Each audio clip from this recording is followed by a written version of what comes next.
नमस्कार, सुरागिला न्यूज के प्रदेश बुलेटिन में आप सभी का स्वागत है। आपके साथ मैं हुरिया तोमर। आइए नजर डालते हैं आज की कुछ प्रमुख खबरों पर। उत्तराखंड में कैबिनेट मंत्री चंदन रामदास का हुआ निधन। इंटरनेशनल स्टेडियम की तर्ज में विकसित किया जाए डीना पानी का खेल मैदान। किचा कोतवाली में महिलाओं को गौरा शक्ति ऐप की दी गई जानकारी। अवैध कच्ची शराब पर रोक लगाने के लिए लोगों ने एसपी सिटी से की मुलाकात। मुख्य शिक्षा अधिकारी ने रेफरेंस पुस्तकों की सूची उपलब्ध कराने के दिए निर्देश। 1 लाख की नकदी भरा बैग रेलवे स्टेशन पर हुआ गायब। 10 दिवसीय श्रीमद देवी भागवत का हुआ आयोजन। पानी न आने से नाराज लोगों का हल्ला बोल, अधिकारियों से हुई तीखी बहस। अब खबरें विस्तार से।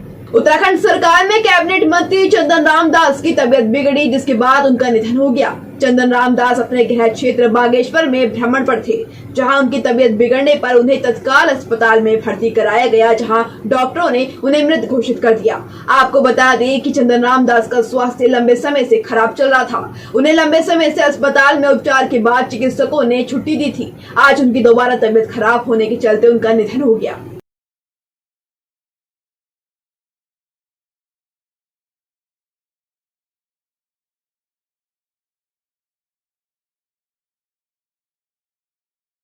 अल्मोड़ा में प्रेस को जारी एक बयान में उत्तराखंड कांग्रेस के वरिष्ठ नेता एवं पूर्व दर्जा मंत्री बिट्टू कर्नाटक ने कहा कि डीना पानी खेल मैदान को धर्मशाला के इंटरनेशनल स्टेडियम की तर्ज पर राज्य सरकार को विकसित करना चाहिए। अल्मोड़ा में प्रतिभाओं की कोई कमी नहीं है। अल्मोड़ा एक ऐसा जिला है जिसने अनेकों प्रतिभाओं को जन्म दिया है और उन प्रतिभाओं ने राष्ट्रीय ही नहीं बल्कि अंतर्राष्ट्रीय स्तर पर अपना नाम स्वर्णिम अध्याय में लिखा है। संवाददाता हिम्मत सिंह महरा की रिपोर्ट।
किचा कोतवाली में महिलाओं को जागरूक करने के उद्देश्य से बैठक का आयोजन किया गया। इस दौरान महिलाओं को गौरा शक्ति ऐप के बारे में विस्तार से जानकारी दी गई। कोतवाली परिसर में आयोजित बैठक में तमाम राजनीतिक एवं सामाजिक संस्थाओं से जुड़ी महिलाओं ने शिरकत की। इस दौरान नगर के तमाम क्षेत्रों से आई महिलाओं ने अपने अपने क्षेत्र से जुड़ी समस्याओं से अवगत कराते हुए कार्यवाही की मांग की है। संवाददाता राजू सहगल की रिपोर्ट।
हमने महिला सीएलजी मीटिंग का गठन किया है, जिसमें हमने महिलाओं को उनकी शक्ति के बारे में और ये महिला ऐप गौरा शक्ति ऐप के बारे में अज्ञात लोगों से जबरदस्ती संपर्क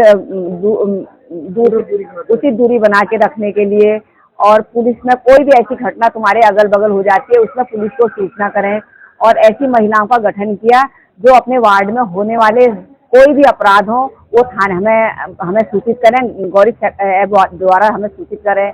और कहीं पर अगर उन्हें कोई ऐसी परेशानी होती है, ये छोटी बच्चियां हैं और छोटी बच्चों को कोई बैड टच और मतलब यौन उत्पीड़न की घटना हो रही है, उनके बारे में हमने उन्हें बताया और महिलाओं को अपने अधिकारों के बारे में जागरूक किया। और किसी भी तरीके से कभी कहीं पर भी कोई ऐसी किसी महिला को कोई ऐसी परेशानी होती है तो हमें ये ऐप द्वारा सूचित कर सकते हैं, ताकि हम मौके पर वहाँ पर पहुँच भी सकते हैं। साइबर फ्रॉड के बारे में बताया, साइबर फ्रॉड के बारे में बताया, उनसे दूर रहने के लिए बताया। कोई अगल बगल तुम्हारे कोई ऐसी कहीं पर कोई नशा कर रहा, कोई नशे के बारे में बताया, कहीं पर शराब का नशा हो रहा, कहीं पर स्नैक का नशा हो रहा, उन सभी चीजों के बारे में हमने महिलाओं को जागरूक। उत्तर प्रदेश के बदायूं से रुद्रपुर के निजी अस्पताल में भर्ती मरीज को इलाज के लिए पैसे पहुंचाने जा रहे व्यक्ति का बैग अचानक किच्छा रेलवे स्टेशन पर गायब हो गया था। पीड़ित की शिकायत पर किच्छा पुलिस ने तत्परता दिखाते हुए सीसीटीवी कैमरे की मदद से नकदी भरे बैग को बरामद किया। वहीं पुलिस ने बदायूं निवासी पीड़ित को बैग सुपुर्द कर दिया है। पैसे मिलने के बाद पीड़ित बैग स्वामी ने उत्तराखंड पुलिस एवं किच्छा पुलिस का आभार जताया है। संवाददाता राजू सहगल की रिपोर्ट।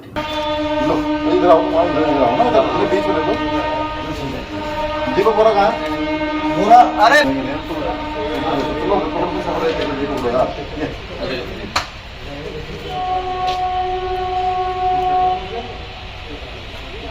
मैं बदायूं से आया था। हाँ, 1 लाख रुपए लेके।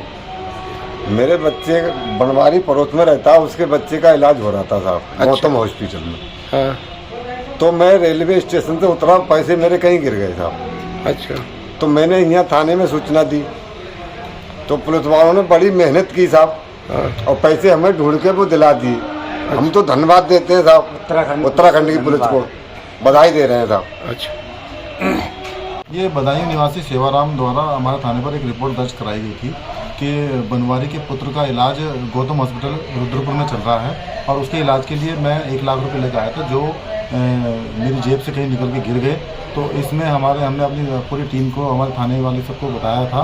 तो इसमें से हमारे जो कांस्टेबल देवराज और कांस्टेबल दीपक बोरा जो है वो गश्त पर थे, तो उन्हें वो ये 1 लाख रुपये मिल गए हैं, और इन्हें बुलाकर हमने जो है वो पैसे उनके सुपुर्द कर दिए हैं। इसके लिए इन्होंने जो है पुलिस का बड़ा धन्यवाद किया है, क्योंकि वो पैसे किसी के इलाज में खर्च होने थे, और इन्होंने बड़ी प्रशंसा भी की है पुलिस की, तो इसके लिए हम इनका भी धन्यवाद करते हैं।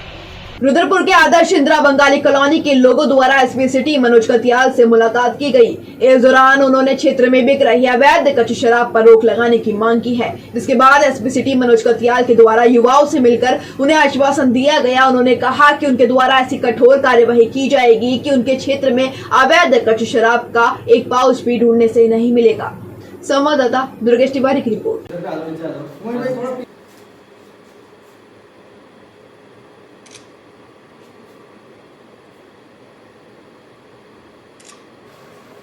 नीचे से पीआरओ शाखा से बुला के लाना किसी को।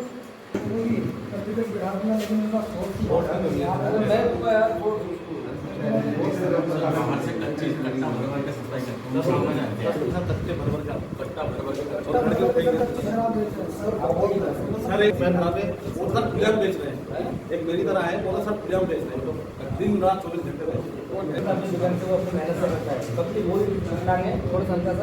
तुम्हें अगर एक शराब का पाउच भी नहीं मिलेगा, मैं वादा कर रहा हूँ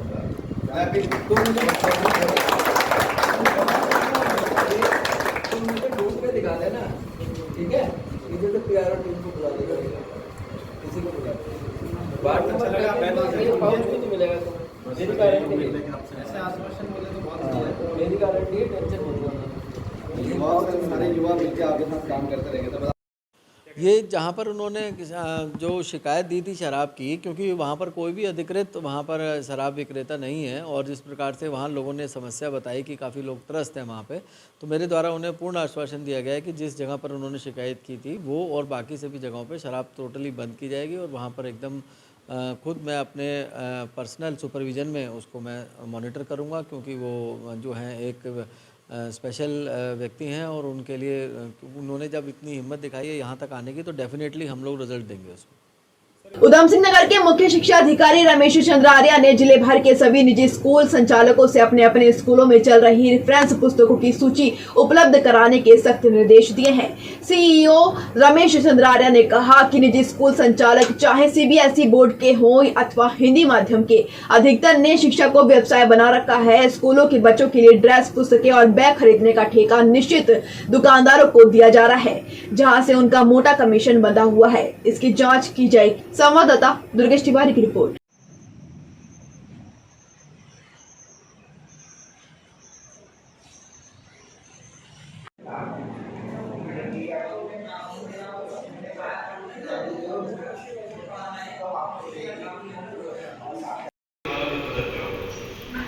आप आइए पक्का कराइए, आपको कोई पैसा देते कोई मानी नहीं रहता, और सर्टिफिकेट को जब स्कूल में लगाएंगे वो कई सालों तक काम करेगा। तो मैं प्रॉमिस करता हूँ आप अच्छे काम को लाइए। कि जैसे हमारा नया सत्र 1 अप्रैल से शुरू होता है, तो सरकारी रूप से तो हम 1 अप्रैल से शुरू करते हैं, प्राइवेट स्कूल के भी 1 अप्रैल से सत्र को शुरू करते हैं, लेकिन उनकी जो रणनीति है वो पहले से शुरू कर देते हैं। इसमें ऐसा है कि जहाँ पर आप एनसीईआरटी की बुक्स की बात कर रहे हैं, तो 1-2 साल से हमारे पूरे स्टेट में एनसीईआरटी की बुक्स को लागू किया गया है।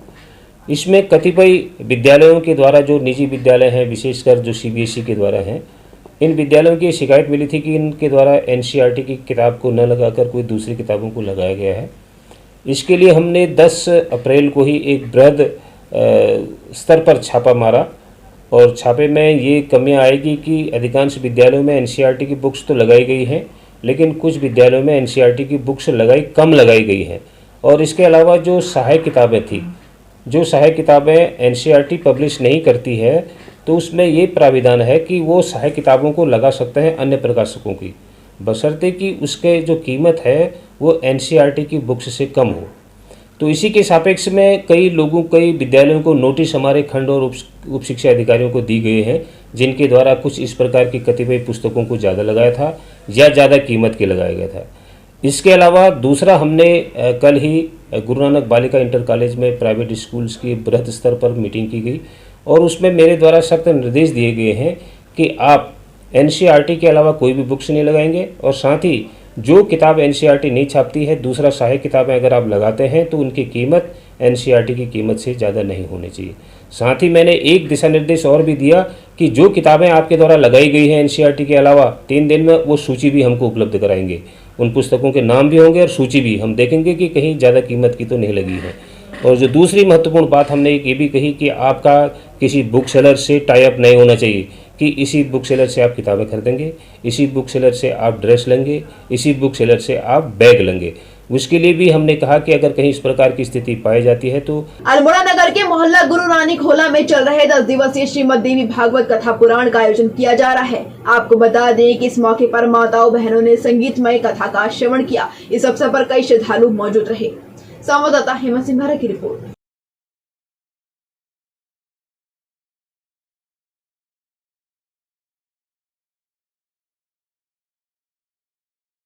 गर्मी का सीजन शुरू होते ही शहर के तमाम क्षेत्रों में पानी की किल्लत होने लगी है। एक तरफ वार्ड नंबर 37 दमोवा ढूंगा के निवासियों ने जहां जल संस्थान पहुंचकर प्रदर्शन किया, तो वहीं दूसरी वार्ड के पार्षद मनोज जोशी क्षेत्र के तमाम लोगों के साथ जल निगम के दफ्तर पहुंचे और इस दौरान दोनों कार्यालयों में लोगों के अधिकारियों के साथ पानी की व्यवस्था को लेकर तीखी बहस हुई। वहीं पानी खोलने के एवज में पैसे लेने का आरोप लगाते हुए उसे हटाने की मांग की गई है। संवाददाता दीपक अधिकारी की रिपोर्ट।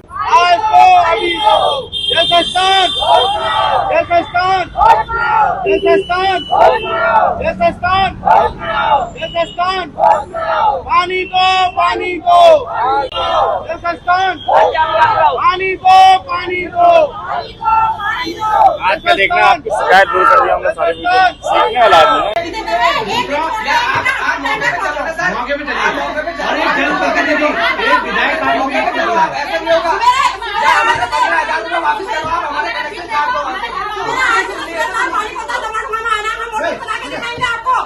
सॉल्यूशन तो आपका यहीं से समाधान कैसे निकलेगा। परसों 3 दिन लकड़ी का गिल्टा घुसा, वो जनता नहीं डालती। अब बात बताइए, 3 दिन टैंकर तो भेजने चाहिए थे आपने, ऐसा नहीं होगा। अरे ख्याल कौन है, अगर खुदा ने कहा था ठीक है 3 ट्यूबवेल वाले में मैं संतुष्ट हूँ कि कभी नहीं फूकेंगे एक साथ, अगर ऐसी व्यवस्था हो गई तो उस टाइम क्या होगा? आप कह रहे हो हम बिल्कुल पानी नहीं दे पाएंगे, भाई आपने हाथ खड़े कर दिया। देखो अगर कह दिया दोनों चीजों के लिए, ऐसा नहीं है कि हमारी 3 दिन की व्यवस्था बिगड़ जाए, ऐसा है ही नहीं। अरे बिगड़ी है साहब। दूसरा मामला तो ज्यादा मैं क्या नहीं बता सकता हूँ। फिलहाल जो जहाँ पानी की दिक्कत है, जहाँ ट्यूबवेल खराब हो रहा है, हम ट्यूबवेल उसको तुरंत ठीक करा रहे हैं। पानी की जहाँ लाइन डिस्टर्ब है, चौक है, उसको लाइनों को हम चौक खुलवा रहे हैं, अभी इसकी जांच करा रहे हैं। दूसरी चीज, जहाँ एक आपने मामला बताया कि कर्मचारी एक साथ गलत कर रहा है, तो आप उसकी एप्लीकेशन दीजिए, उसकी जांच कराते हैं और ठेकेदार का आदमी ठेकेदार के खिलाफ या उसके कर्मचारी के खिलाफ कार्रवाई करेंगे, उसको हटा देंगे। और ऐसा किसी ने काम किया तो उसके खिलाफ जो कानूनी कार्रवाई वो उसको करेंगे। पानी की वैकल्पिक व्यवस्था क्या की जरूरत है? पानी की क्या टैंकर चले हैं सभी क्षेत्रों में, कहाँ पर कहीं पर 2 जा रहे हैं, कि 3 जा रहे हैं, कि 4 जा रहे हैं। आपके ढूंगा क्षेत्र में फिलहाल 4 टैंकर जा रहे हैं, मतलब 2 सरकारी 2 प्राइवेट, इस टाइप से जा रहे हैं। पहली बात तो यह है कि पहले जल संस्थान हमारे वार्ड में तल्ली हल्द्वानी में पानी देता था, आज वर्तमान में जल निगम को योजना ट्रांसफर हो चुकी है, पानी दे रहा है, लेकिन इनके पास कोई अस्थायी व्यवस्था नहीं है। और ये बिल्कुल साफ साफ मना कर रहे हैं कि अस्थायी व्यवस्था हम नहीं देंगे, आप लोगों ने जो करना है वो करिए, हमें कोई लेना देना नहीं जनता से। इन्होंने साफ शब्दों में कहा है। इसको लेकर के हम बड़े आला अधिकारियों के पास जाएंगे और इस तरह से चुप नहीं बैठेंगे। अगर मान लीजिए अगले 3 दिन तक पानी नहीं आता है तो जनता पर, इनकी नजरों में जनता परेशान हो, इन्हें कोई लेना देना नहीं है। वार्ड में दिक्कत यह है कि वर्तमान समय में अब लगभग पानी आ रहा है, लेकिन जो पिछले 3 दिनों जनता परेशान हुई है, एक वाल्व में जो है लकड़ी फंस गई थी, उसकी वजह से पानी नहीं आया। अब जब हमने इनसे टैंकर मांगे तो इन्होंने हाथ खड़े कर दिए कि हम नहीं देंगे, कोई हम टैंकर नहीं देंगे, कुछ नहीं देंगे। उस वक्त हमने खुद अपने व्यक्तिगत उससे टैंकर भेजे लोगों के लिए, लेकिन इनको कोई लेना देना नहीं है उस चीज से। ये कह रहे हैं कि हमें उस चीज से कोई लेना देना नहीं, हम नहीं देंगे टैंकर। मतलब कल को कोई परेशानी होती तो इन्हें हाथ, इनकी तरफ से हाथ खड़े हैं। ऐसा है, मेंटेनेंस का तो हमारे पास भी कोई फंड नहीं आया है, क्योंकि ये 1 तारीख को से 1 अप्रैल से संस्थान ने हमें हैंड ओवर किया है और 1 साल से हम मेंटेन कर रहे हैं। तो हमारे पास जो बिल जमा हुए हैं वो संस्थान पर हुआ है, हमारे पास तो कोई फंड आया नहीं है। हमने उच्चाधिकारियों से बात भी करी तो वो ये कह रहे थे कि जो मेंटेनेंस, जो बिल जमा करके जो आएगा उससे आप जो परेशानी मेंटेनेंस में चलाने में जो होगी वो ठीक करेंगे करके। फिलहाल अभी एक प्रॉब्लम ये है, जहाँ के अगर कोई प्रॉब्लम है, अब टैंकर वाली जो व्यवस्था, ये व्यवस्था हमारे वहाँ है नहीं टैंकर की। तो अगर ऐसी है, हम कोशिश ये कर, पहले एक बार अगर 3 दिन पानी नहीं आया, उस समय वाल्व खराब हुआ था, वाल्व था नहीं तो मंगाने में थोड़ा टाइम लगा, लेकिन अब वाल्व सारी वो चीज़ें मंगा के रखी हुई हैं, अब उतना टाइम नहीं लगेगा। हो सकता है 1 दिन में ठीक हो जाए, अगर सुबह नहीं आया तो शाम को आ सकता है, क्योंकि जब सामान है तो वो वाल्व ठीक करने में वो ज़्यादा देर तो लगती नहीं है, लेकिन जब सामान नहीं था तो तब देर लगी उसमें। अब उस समय ये हुई। वैसे भी ऐसी कंडीशन आनी तो नहीं चाहिए। अब वैसे भी 3 ट्यूबवेल एक टैंक से जुड़े हुए हैं, तो एक साथ 3 ट्यूबवेल तो खराब नहीं हो सकते, और अगर एक भी खराब होगा 2 से तो चलते रहेंगे। हाँ, जहाँ तक वाल्व वाली दिक्कत है, अब वो समस्या का निदान हम कर रहे हैं। कोशिश हमारी तो यही रहती है कि पानी चले वहाँ, मतलब जनता को मिले, जनता को पानी देने के लिए हम बैठे हुए हैं। लेकिन अब कुछ ऐसा है कि हमारे पास फंड नहीं है, टैंकर की व्यवस्था नहीं है, इसमें जनरेटर की नहीं है। अब अगर बिजली का वो होता है तो अब इसके लिए अगर कोई फंड इधर उधर कहीं से मिले तो फिर वो व्यवस्था भी हो जाएगी, अगर टैंकर का कहीं से मिल पाएगा तो। बहुत दिक्कत है, पानी की बहुत दिक्कत है। हर दीपावली को पैसे 200 रुपए चाहिए, दीपावली को, होली में। अब वैसे भी खुलवाई के भी पैसे चाहिए 100 रुपए, मांगता है तो देने पड़ते हैं, और नहीं खुलवाने जाओ तो गाली देते हैं। शिकायत क्या करें कि जाओ क्या कर लेंगे, कोई गंदी गंदी चंपा प्लेन न रोड है हमारे वहाँ, न पुलिया है, न लाइट है हमारे वहाँ। एक पानी मिल रहा था वो भी हमें नहीं मिल रहा है, पानी भी सुरेश लाल बंद कर देता है। 1 महीने से हमारे घर में पानी नहीं आ रहा है। सुरेश लाल लैंडमैन है, पता नहीं कौन है, अब ये हम नहीं जानते। वही बगल में रहता है हमारे को पानी नहीं देता है। यहाँ से टैंकर मंगा रहे तब हमारे घरों में पानी आ रहा है। हाँ बिल्कुल, गए हैं वहाँ, वो सुमित हृदय के पास गए हैं कल, वहाँ से फाइल बना के लाए हैं ये, तब हम यहाँ आए हैं अपनी दिक्कत के लिए। पानी के लिए हम बहुत गीता से यहाँ आए हैं। हमारे उधर को पानी नहीं खोला जाता है, और पानी अगर हम खुलवाते हैं हमसे 200 रुपए लिए जाते हैं। हर घर से हम 100 रुपए जमा करके तब वहाँ उनको पैसे देते हैं, तब वो पानी खोलने वाले रहते हैं। कल परसों ट्यूबवेल फुकाता, सबको तसल्ली थी कि पानी नहीं है, चलो ट्यूबवेल खराब है। ट्यूबवेल ठीक होने के बावजूद भी हमें पानी नहीं मिल रहा है। अगर हम थोड़ा सा अपना कनेक्शन आगे बढ़ाते हैं तो उनको 1000 रुपए पहले देने पड़ते हैं। सालाना होली पे, हर होली 200 रुपए लेते हैं एक घर से, हर दीपावली 200 रुपए लेते हैं एक घर से, हम वो भी दे रहे थे। कौन लेता है पैसे? सुरेश लाल। कौन है? ये हमारे वो जो पानी खोलते हैं। सरकारी कर्मचारी क्या है? सर सरकारी कर्मचारी है ये। मेरा नाम कमला देवी। हम पानी के खिलाफ आए हैं। वहाँ पे जो पानी छोड़ते हैं सुरेश लाल, वो कहते हैं कि हमारी संपत्ति में टैंक बना हुआ, वो हमारी तरफ पानी नहीं छोड़ते और नीचे की तरफ सुबह और शाम दोनों टाइम पानी छोड़ते हैं। हमसे 200 रुपए महीना 200 रुपए महीना पानी के मांगते हैं।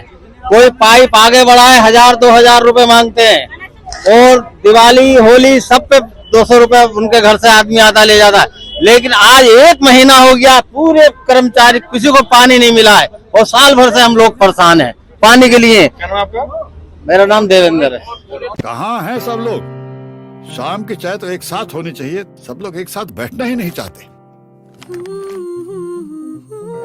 पापा, ट्राई दिस। लो, सब लपक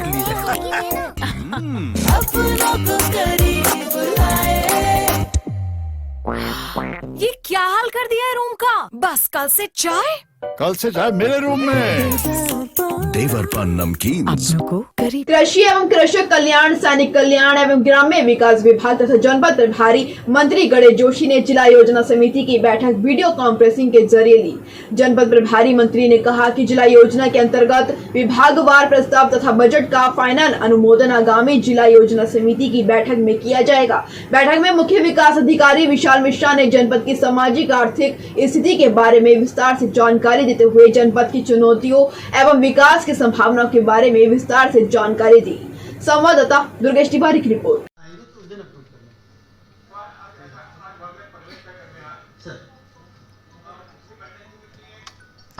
इंडिपेंडेंसी कुछ नहीं है सर। जहाँ के प्रस्ताव नहीं आए हैं वहाँ पे प्रस्ताव ले लें सभी मेंबरों सर। सर 68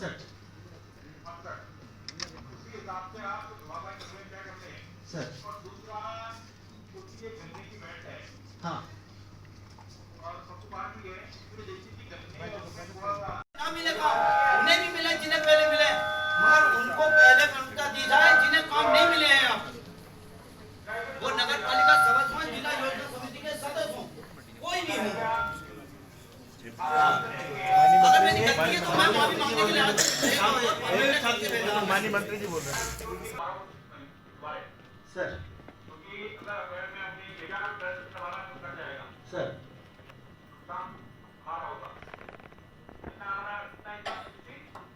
68 है सर हमारा करीबन। हाँ 86 चला जाएगा सर।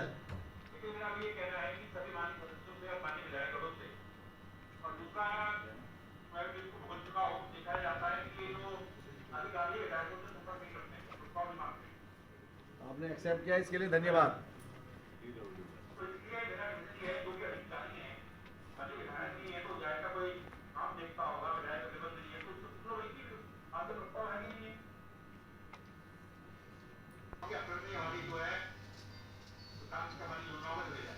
लाभ मिलता है तो वो प्रयास करें कि क्लस्टर बेस्ड अप्रोच उनकी रहे योजनाओं को सैचुरेट करने में।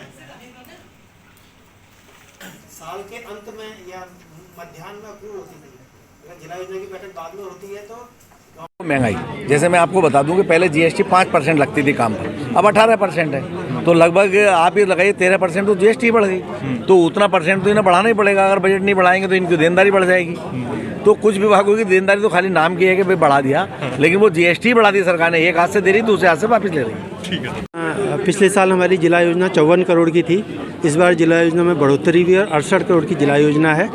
आज हमारे जितने भी मेंबर्स आए थे उन लोगों ने बहुत सारे प्रस्ताव दिए और एक पॉजिटिव चर्चा हुई और हमने अभी विभागों का परिव्यय फाइनल किया है।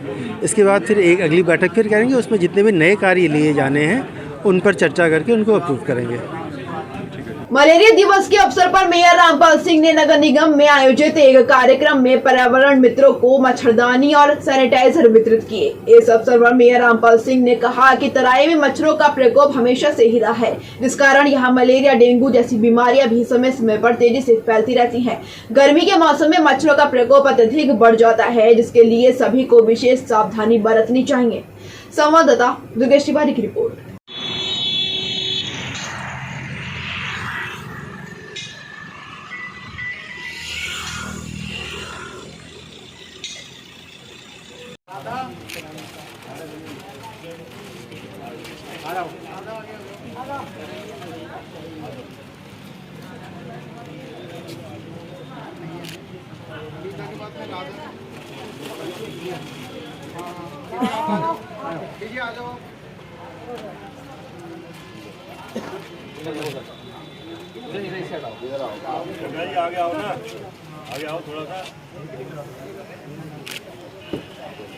हमारे जो पर्यावरण मित्र हैं वो बड़े गरीब परिवारों से आते हैं और क्योंकि वो साफ़ सफाई और उसमें सबसे हमारे फ्रंटलाइन वर्कर्स भी हैं, तो सामाजिक तौर से भी देखें तो उनकी जिम्मेवारी भी हमारी बनती है।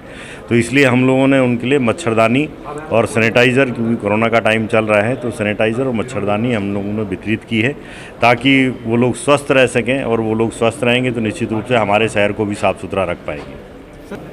हाँ बिल्कुल, उसके लिए टीम बना दी गई है और पूरा शेड्यूल बना दिया गया है हर वार्ड का, 40 वार्डों में, और शेड्यूल के हिसाब से हर वार्ड में फॉगिंग, और केवल फॉगिंग ही नहीं है बल्कि हमारे जो स्प्रे है, जो कीटनाशक स्प्रे है, उसकी भी हम लोगों ने लिस्ट बना दी है और हर वार्ड में शुरू हो चुका है।